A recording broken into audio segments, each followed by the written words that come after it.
연기를 보고 어째는지 병방대도 아니고 꽁안이도 아닌 해방군이가 들이닥쳤다는 소리입니다. 쭉 걸어가면서 사람 들은다. 뭐야 저기 무슨 군대다. 그날이 뛰라 뛰라. 할아버지를 데리고 제가 이사하니까나 한 발자국도 못 뛴다는 소리입니다. 할아버지가. 자폭했습니다. 할아버지를 데리고. 여자들 생활력이 진짜 강한 것 같아요. 다들 이렇게 보면. 근데 북한 여자들은 원래 이렇게 성격도 강하고 생활력도 강한 겁니까? 네, 나를 놓고 보면은 이런 생각, 진짜 나는 딱 무슨 일을 하든지가 난 죽을 걸 각오하고 해요.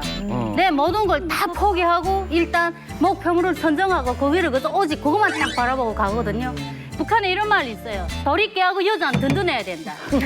언니, 진짜 도리깨하고 여자는 든든해야 돼. 도리깨보다 더 든든해야 되는 게 여자예요. 근데 우리가 육체도 든든해야지만 정신이 든든해야 돼. 맞아. 근데 현식 씨는 그냥 말씀하시는 톤도 그렇지만 이 쓰시는 제스처 자체가 당당해요. 그냥 그 포스가 장난이 아니에요. 저기 있는 그 북한 군인 아저씨들보다 훨씬 더 무서워. 북한 사회 자체가 좀 되게 좀 생활력이 강함을 여자한테 필요로 하는 것 같아요. 왜냐하면 워낙에 척박한 땅이고 또 체제가 되게 억압이 됐잖아요. 거기 살아남으려면 여자가 나 그냥 여자야라고 여자임을 그렇게 하고 있으면은 굶거든요.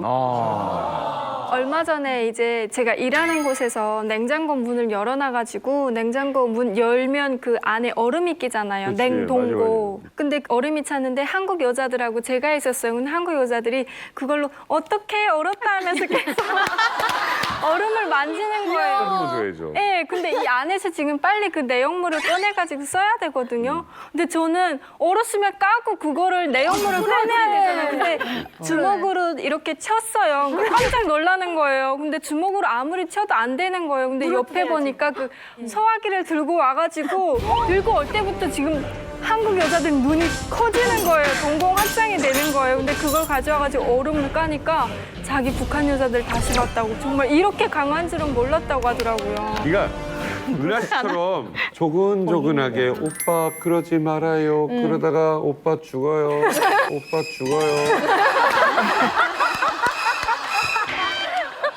얘기를 이렇게 딱 듣다 보니까 탈북 미녀들 하나같이 깡, 용기 막 이런 의리가 또 장난이 아닌 것 같은데 우리 최민용 위원장님은 개인적으로 이렇게 강한 여성들 어떻습니까? 북한 여성들을 보고 뭐 생활력이 강하다, 억적 같다 이런 얘기하는데 그게 아니라 굉장히 책임감이 있는 여성들이라고 저는 맞아요. 생각해요. 저희 어머니를 뵈도 그렇고 맞아. 공감합니다. 책임감이 강한 거지 뭐. 여기서 최고 땅크녀를 봤잖아. 나는 유현주 씨 남편을 봤어요.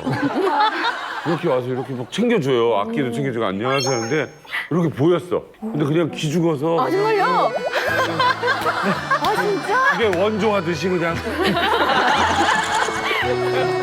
아영 씨 남편 대박이잖아요. 겨울에 불을 안 넣어요, 집에. 전기세. 왜? 난방비 아낀다고. 아영 씨가. 진짜 겨울로 있는 거야. 오리털 잠바 입고. 겨울에 이러고 있어. 근데 신랑이 이제 전에 보면 아, 형님 안녕하세요. 근데 요즘은 형님 안녕하세요. 근데 요즘은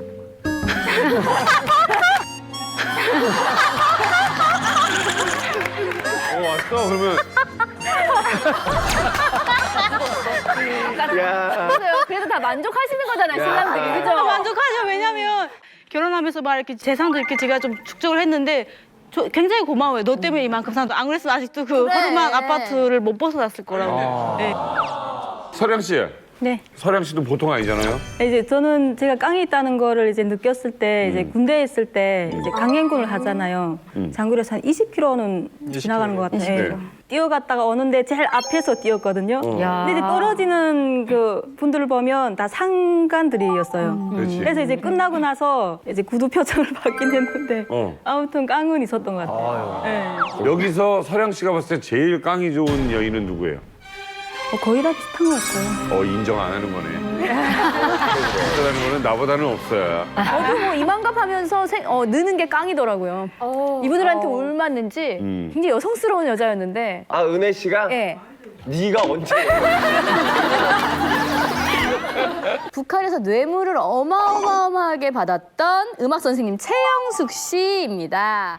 북한에서 학생들을 한 600명 정도 가르치고 그중에서도 한 100명 정도는 평양 금성학원과 예술대학에 원해서 어떤 인생의 위기를 넘겼을지 화면 보여주세요. 나 최영숙은 죽음을 무릅쓰고 네모를 데리고 탈북했다. 제가 힌트를 드리면요. 몇 명입니다. 명이요? 몇 명? 사람 몇 명을 데리고 탈북했을까? 최미용 씨 몇 명? 11명. 참고로 2015년에 탈북했고요. 그때 당시에는 굉장히 그 국경 쪽 경계가 삼엄할 때입니다. 저 15년. 혼자 오기도 되게 위험한 그 시기에 이 명수를 데리고 탈북을 했다고 합니다. 과연 11명 같아요. 11명이요? 11명. 정답 확인합니다. 나 최영숙은 죽음을 무릅쓰고 22명을 데리고 탈북했다. 우와. 이게 진짜 말이 되나요? 네, 맞습니다. 제가 결혼하면서 국경지대에서 살면서 또 이 한국에 대한 이런 드라마도 많이 보고 그리고 또 이런 소식도 많이 듣고 했기 때문에 또 우리 아버지, 그러니까 제가 친아버지는 아니지만은 제가 모시고 있는 양아버지 있어요. 지금 현재 85세 되는 할아버지를 모시고 오자니까 제 혼자서 데려오자니까 힘들었어요. 예. 그래서 제가 머리 쓴 게 뭐인가 할아버지를 데려오자면은 우선 첫째 젊은 아이들을 제가 해가지고 할아버지를 부추길 수 있는 사람, 업을 수 있는 사람 그걸 하고 그리고 제가 잘 아는 이런 분들을 만나서 자 내가 국경을 이렇게 넘겠는데 너네 사람을 한 대수명만 준비해달라 이렇게 했는데 생각 밖으로 3명한테 말했는데 그 사람들이 다 조직했는데 그 사람들이 자기 가족으로 이렇게 모서리 22명이 된 거예요. 엄마나. 와. 그래서 그 22명을 데리고 정말 무사히 국경을 넘게 됐습니다. 아니 85세 예. 어르신을 모시고요. 그 할아버지를 모시고 오자니까 정말 난간이 어려울 정도가 아니었습니다. 네네. 우선 첫째 눈이 잘 보이지 않고 길을 잘 못 듣는 이런 아버지였어요. 그래서 제가 이렇게 오자니까 그 아버지를 버리고 올 수 없어서 그래요. 나만의 거지 모시고 가서 모셔야 되겠다 생각한 끝에 제가 결심하고 이렇게 탈북한 거 됐어요. 보통 이렇게 강 넘을 때 몇 명이 넘어요? 보통은?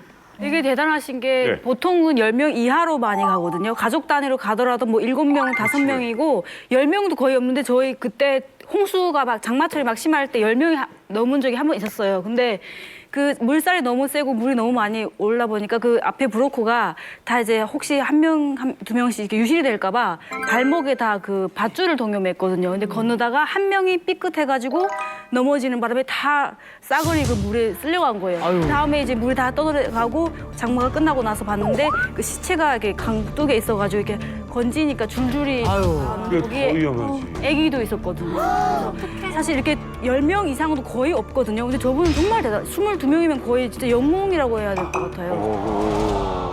저 이제 제가 건너올 때는 이제 9명이 건넜어요. 일단은 저희는 이제 배로 건넜거든요. 근데 솔직히 그 이렇게 넘자고 해도 마음이 맞아야지 이렇게 넘어갈 수 있어요. 마음이 안 맞고 거기면 정말 보이브 스파이라도 한 명이 이렇게 끼우는 날에는 그 이게 월남자 가족 해가지고 저희 거의 다 잡아가거든요. 22명이면 비밀도 어렵잖아요. 네, 엄청. 그래가지고 저희는 이제 올 때 스파이들이 있을까봐 정말 비밀리에 다 이렇게 해가지고 넘었는데 정말 무서웠었거든요. 저는 12명 걸려갔죠. 근데 이게 가능한 게 어느 하선사가 왔는 게 있어요. 그 미대가 아무래도 짜고 넘기는데 장교한테 말해서 근무 시간 통고 배워놔야 되거든. 그래야지 22명이 넘으면 가능하지. 어느 하선사가 어느 도당처를 못 해요. 그리고 벌써 22명이면은 벌써 10명만 돼도 산에서 숨어서 행군해야 되는데 지나가면 길이 확 어설지 나치고. 맞아요. 그러면 잡히기도 십상이야. 들키기도 십상이 금방 잡혀주거든요. 그래서 그 룰을 알고 넘을 땐 장교들을 같이 해서 네. 거의 룰이 짜인 상태로 해야지 가능하지. 그러면 영숙 씨는 네. 그 우리 중대장이 얘기한 것처럼 무슨 네. 망 보는 사람이 있던가 도움을 줬던 어떤 사람이 있던가. 네, 있습니다. 제가 결혼할 때 우리 매해마다 4.25 그 인민군대 창립절이 있어요. 그때는 우리 교원들이 그 군대에 가서 그 위문 편지도 전달하고 그다음에 또 이런 위문 공연도 가서 하고 이럴 때 그 중대 아이들하고 영 가깝게 지냈거든요. 그래서 그때부터 그 중대는 우리 학교도 자주 오고 이렇게 해서 서로 연결하면서 그때 당시에는 그때 보고 선생님 하던 게 조금 좀 커가서는 누이 하고 지금 와서는 어머니 함설이 우리 집이 잘 다녔거든요. 그래서 제가 교원을 그저 그만두고 집에서 학생들 가정교사 할 때 그 아이들이 커서리 저 군간 학교를 갔었어요. 군간 학교를 가서리 군간 다 졸업하고 그 초소마다 이렇게 정치don 그다음에 소대장, 중대장 이렇게 배치받았단 네. 말입니다. 그래서 제가 간호를 만나서 한번 이야기는 했어요. 야, 내 한번 중국에 가서 우리 할아버지 동생이 중국에 있는데 돈을 주겠다는데 한번 좀 갔다 와야 되겠는데 어떻게 할까 할까나. 야, 그러면 어머니 혼자 갔다 오라는 게라면 한다. 그때 내가 그래서 야, 내 어떻게 혼자 가니? 할아버지 직접 데리고 가야만이 얼굴을 보고 돈 주겠는데 그렇게는 못 든다. 이렇게나. 그럼 어디 저 80원인 저 할아버지 데리고 가는가? 이러더라 말인다. 그래서 어쨌든 내가 머리를 짜고 하겠을까? 너네 정확하게 국경선을 읽어놓고 잘 카바만 서달라. 이러니까 알았어요 하더라 말입니다. 그런데 내 할아버지를 데리고 간 적은 밤에는 못 넘는다. 예. 절대로 밤에는 못 넘는다. 어째서 할아버지 잘 보지 못하기 때문에. 그리고 그 할아버지를 80원 세난 할아버지를 아무리 젊은 사람들이 업고 건의자 해도 못 건린다. 그럼. 그러니까 어떻게 하겠냐. 낮에 어떻게 하든지 해보자. 그러니까 간호도 머리를 많이 짰어요. 그것도 낮에. 그래서 머리를 짜가지고 아무 날에 딱 만나자 해서리. 그 사람들 다 준비시켜가지고 그 전날 저녁에 밤에 멍땅 다 은폐시켰어요. 산에다가. 그간에 내가 다시 중대장하고 서대장하고 다 짜가지고 내보고 그러더라만 어머니 점심시간을 멍땅 다 비워놨으니까 그러니까 어떻게 하겠습니까? 사람들 어느 해서리 오라 해서리 그 사람들을 다 해서리 또 어디를 해서 그 카발해가지고 숲이까지 딱 갖다 놨어요. 멍땅 사람들을 멍땅 숲이까지 넣고 빨리 넘어라 해서리 진짜 버벅 전전을 숲을 버벅 전진해서리 강을 진짜 무사히 넘었단 말입니다. 그래서 그 강을 넘을 때 그 총각 아이 둘이가 할아버지 진짜 이렇게 짐을 이렇게 마대를 맨 것처럼 둘러다 메고 그리고 강을 넘었다 소리입니다. 그 강을 넘어서 무사히 국경까지 우리가 딱 중국 땅까지 들어서서 서장하고 손 딱 흔들고 들어가라 하고서리 우리가 국경 넘어서 중국산이 들어가 뵙겠다 소리입니다. 중국산에. 야, 근데요, 저기 아무리 그래도 85세시면 건강 문제도 있고 또 사람들도 22명이면 정말 기동력도 떨어질 거고 그 말이 중간에 있습니까? 그 위기 상황 같은 건 없었어요? 기동력이 떨어졌다는 정도인게라 우리가 중국산에 붙었어요. 거기서 밥 해먹으면서 버섯을 뜯어서 국도 해먹고 그래서 막 연기 피하는데 연기를 보고 어째는지 병방대도 아니고 꽁안이도 아닌 해방군이가 들이닥쳤다는 소리입니다. 이 차가 이 장갑차 같은 이런 차가 탔을 때 동원되고 사람이 이 개구리 옷 입은 사람들이 쫙 나타나는데 쭉 보니까 무슨 사람이 들어온다. 뭐야 저기 무슨 군대다. 그다음에 뛰라. 그 나는 그저 그랬습니다. 몽땅 뛰어서 잡히지 말라. 그래서 어떻게 해서 언니 20살 때 그래서 잡히면 내가 죽어야 되나 말이다. 내가 거기서 기본 이 코치 노릇 했을까. 그래서리 몽땅 가서리 산속에 막 뛰어도 가는데 할아버지를 그 순간에 바쁘니까 할아버지를 딱 베개찍 뛰나. 너무 좋지만. 그래서리 할아버지를 데리고 제가 이사하니까 한 발자국도 못 뛴다 소리입니다. 할아버지가. 세상에. 마지막에는 내 자체가 너무 안 돼서리 자포하겠습니다. 할아버지를 데리고 부습에 탁 누웠어요. 할아버지 거의 다 왔습니다. 소리 내지 마시고 거의 다 왔습니다. 이런데 진짜 우리를 탁 보더만 해방구가 둥그랗게 동그라서 총 다 이렇게 된 어떡해. 그거 갈 수 없이 나는 그때 당시 할아버지 앞에서 버버리 흉내냈어요. 이러면서 이러면서 버버리 흉내냈어요. 그러니까 할아버지란 게 그때 중국말로 어떻게나 유창하게 말하는지 그 중국 통역을 오래 하시던 할아버지이기 때문에 중국말이 완전히 유통하단 말이야. 야. 그래서 가라 너는 중국 가라 할아버지로 너는 네 집 가라. 그러니까 나는 지금 말을 못하고 가만히 있으니까 이 여자는 북한 여자는 게 아니니까 이 여자는 보내야 된다 하나 할아버지 거기서 사정 하나 못해. 마지막에는 어떻게 하겠니? 나 또 북한 사람이다. 내 부모 형제 다 중국에 있어서 내가 지금 형 동생들을 보러 온다. 그러니까 어떻게 하겠냐? 좀 용서해달라 하나. 할아버지 말을 많이 들어보더만 좀 생각되는지 하여튼 차 타라 해서리 결국 할아버지하고 내가 지금 잡혀서 차에 실어서 해방군 병영에 들어갔어요. 그래 들어갔는데 이런 큰 창고 같은 안에 우리를 여트나 말입니다. 그 창고 같은 안에 떨면서 밥도 안 주고 아무것도 안 줍디다 해. 이러고 있는데 이 사람들이 전화해서리 꽁안에서 왔습니다. 꽁안에서 우리를 인계하 받으러 왔단 말입니다. 그래서리 넘어갔지 뭐. 예, 그래서리 꽁안에서 와서리 우리를 쭉 싣고 공안에 가더만 다 또 이렇게 또 쑥디다. 그래서 우리 다 쑥고 있는데 또 한참 있다 또 무슨 어디서 얻어만 우리를 어디게 가는가 하면은 병방구리소란 데로 병방구리소 가는데 거기 소자에 터보더니 그 사람이 중국 조선족인 거예요. 아줌마의 정신이 있어? 이렇게 나이 많은 할아버지를 어디를 데리고 다니? 이러더라 말이야. 그래서 우리 아버지가 동생이 죽을 때 죽기 전에 우리 동생들 한 번만 보고 죽기 싶다. 아이고. 그래서 내가 정말 무릎 쓰고 이렇게 왔는데 한 번만 좀 보기라도 해주시오. 막 사정했단 말이야. 가만히 있던 게 아줌마도 이거 풀어주라 이러더라. 그래서 이렇게 할아버지를 하고 날 다 풀어서 다른 이런 롱구방에다 또 태우더라 말입니다. 그래서 롱구방 타고서 쭉 가더만 어느 조용한 도로에다 턱 차를 주더만 세상에. 내리고 빨리 어쩌는 내려서 심양 가든 한국 가든 빨리 가라. 그리고 다시 잡히면 안 된다. 그래서 빨리 이 땅을 떠나서 가라는 게란 말이다. 너무 기가 막혀서 할아버지가 나 할아버지가 살리셨네 결국. 예, 할아버지 때문에 살아났다는 소리입니다. 그래서 막 눈물 흘렸단 말입니다. 그래서 거기 있다가 우리 할아버지가 우리 여기 하나도 아는 게 없는데 전화기를 좀 빌려달라 해서리 전화기를 그 꽁안에 사람 전화기 빌려줄 때다. 그래서 빌려서리 그 번호를 전기 우리 할아버지 대방에 중국에 있는 대방에 통 받은 게 네 지금 북한에요 통역원 누기다. 그러나 어떻게 왔는가 해서리 내가 지금 어디 있다 이럴까나 위치 대라 해서 우리 그 위치 모를까 그 꽁안에 있는 사람이 위치를 처음 알아니까 나에 와 대박이다. 30분만 기다려라 했는데 30분 만에 오도마 왔더라 말입니다. 그걸 오도마 왔으리 우리를 싣고 서리 갔는데 그 집이 가서리 그 다음에다가 내가 데리고 온 그 22명이 생각나더라 말입니다.